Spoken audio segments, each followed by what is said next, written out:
Hei, Martin. Jeg tror sånn. Hei, vi skal da fortelle litt om telefonen til Kristian. Og vi to har 4 medlemmer av Jump and Tuck. Og Marius Jørgensen sitter der bak og er behind the scenes guy. I hvert fall da, så er Marius influensa. Og vi håper at det ikke er svineinfluensa. Jerv Beans, dere kanskje nevnte det i forrige video. Det er en spennings, drama, action, thriller, sci-fi, komedie, spoof, parodi. Vi skal da, fortelle litt mer uten å gå ut med for masse. Mer som en pressekonferanse da. Så hvis du har noen spørsmål, så bare send deg live til min Twitter @jumpandtuck@twitter.com. Vi har planlagt det mer. Vi har planlagt mer.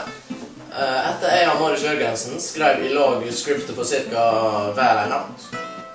En kveld. Første spørsmål. Hvor lang blir den?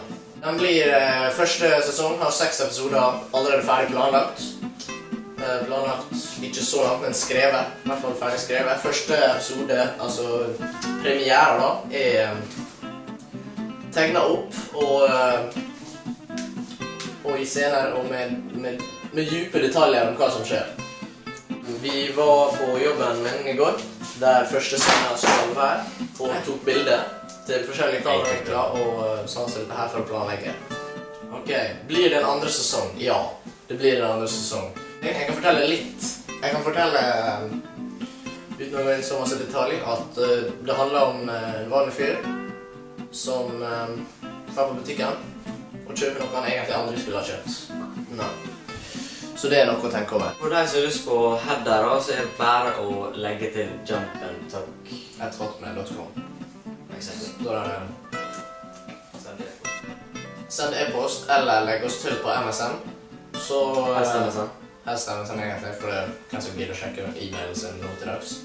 Bortsett fra Marius Jørgensen som står med handa oppe. Så er det bare å kontakte oss da gjennom MSN eller? Og så finner vi ut en eller annen deal om hvordan vi skal gjøre det. Vi tar ikke penger for det. Vi er ganske billige på den måten. Vi her har Photoshop-kunnskaper. I hvert fall en av oss. Og garantert at det blir bra. Så enten så blir det at dere linker til oss og YouTube-videoene og sånn i bytte mot header, eller så blir det en eller annen variant, en deal.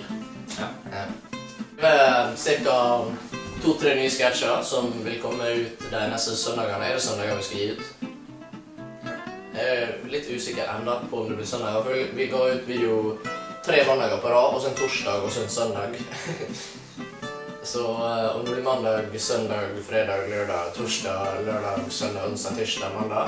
Vi er ikke helt sikre enda. Selv om vi har allerede sagt at det blir søndag, så er vi litt usikre. Nå er det fredag i dag da, så det er mulig videoen vår kommer på søndag.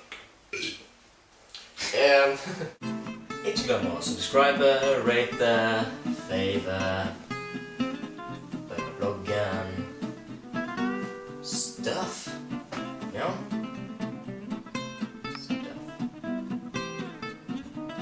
And cut. Yeah, it's a great take, you guys. It's a great take, yeah.